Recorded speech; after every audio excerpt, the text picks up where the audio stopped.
എൻ്റെ ഈ കൊച്ചു ചാനൽ നിങ്ങൾക്ക് ഇഷ്ടമായി എന്നെ ഫോളോ ചെയ്യാനും സബ്സ്ക്രൈബ് ചെയ്യാനും മറക്കല്ലേ. എൻ്റെ ഈ കൊച്ചു ചാനലിന് നിങ്ങളുടെ സപ്പോർട്ടും സഹകരണവും ഇപ്പോഴും നിങ്ങളിൽ നിന്നും ഞാൻ പ്രതീക്ഷിക്കുന്നു.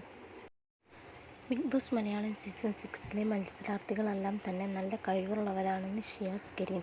ചിലർ ആരോപിക്കുന്നത് പോലെ മോശം കാര്യങ്ങളൊന്നും അവിടെ നടക്കുന്നില്ല.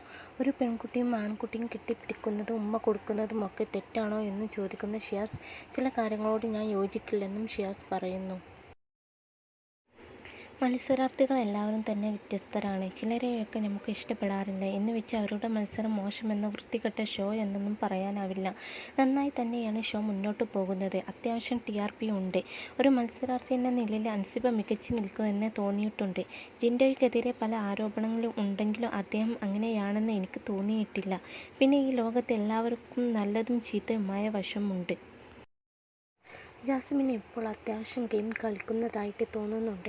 അതായത് ഗബ്രി പോയതിന് ശേഷം ജാസ്മിൻ ഗെയിം കളിക്കുന്നു. ജാസ്മിൻ അവിടെ 100 ദിവസം നിൽക്കണമെന്ന് ഞാൻ ആഗ്രഹിക്കുന്ന ഒരു വ്യക്തിയാണ്. അവൾക്ക് 100 ദിവസം നിൽക്കുകയും വേണം.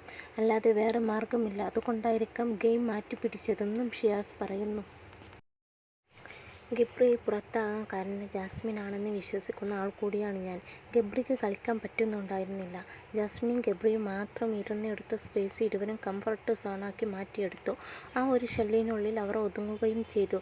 എനിക്ക് ജാസ്മിനോട് വ്യക്തിപരമായ വൈരാഗ്യമോ ദേഷ്യമോ ഒന്നുമില്ല എന്ന് വെച്ച് അവരെ പിന്തുണയ്ക്കേണ്ട ആവശ്യവുമില്ല.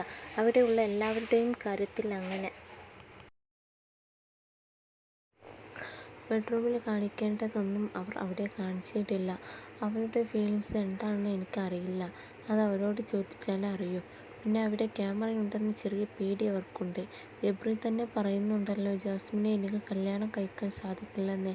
ഒരു ഫ്രണ്ടും കാണിക്കുന്നതാണോ അവർ അവിടെ കാണിക്കുന്നതെന്ന് ചോദിച്ചാൽ അങ്ങനെ അല്ലെന്നും ഷിയാസ് കൂട്ടിച്ചേർക്കുന്നു. അതേസമയം ജാസ്മിനെതിരായി പുറത്തും ചില വിമർശനങ്ങളുണ്ട്. ബിഗ് ബോസിലെ ഏറ്റവും സ്വാർത്ഥമായ മത്സരാർത്ഥിയാണ് ജാസ്മിനെന്ന് ഒരു പ്രേക്ഷകർ അഭിപ്രായപ്പെടുന്നത്. സ്വന്തം വഴിവെട്ടി ഗബ്രിയെ പുറത്താക്കി. അയാളുടെ പുറത്താകലിന് ശേഷം ഇമോഷണൽ ഡ്രാമ കളിക്കുന്നു. അയാളുടെ മാല, ഫോട്ടോ എന്നിവയെല്ലാം ഉപയോഗിച്ച് കണ്ണീർ നാടകങ്ങൾ. സാബു എന്ന ബിഗ് ബോസ് വിജയി അതിഥിയായി കടന്നു വന്നപ്പോൾ ആ മാല എടുത്തു എന്ന് പറഞ്ഞ് കരഞ്ഞു പുതപ്പിനിടയിലേക്ക് പോയി കരയുന്ന ജാസ്മിൻ പ്രേക്ഷകർക്കിടയിൽ ചിരിയാണ് പരത്തുന്നത്. ഹൃദയത്തിന് ബ്ലോക്ക് ഉണ്ടെന്ന് പറയുന്ന ബാപ്പയുടെ ഫോട്ടോ തൊട്ടടുത്തുണ്ട്. എന്നിട്ടും വോട്ട് ലക്ഷ്യം വെച്ച് ഗബ്രിയുടെ ഫോട്ടോ എടുത്ത് കരയുന്നു. ഇതൊക്കെ ശരിയാണോ എന്നും പ്രേക്ഷകർ ചോദിക്കുന്നു.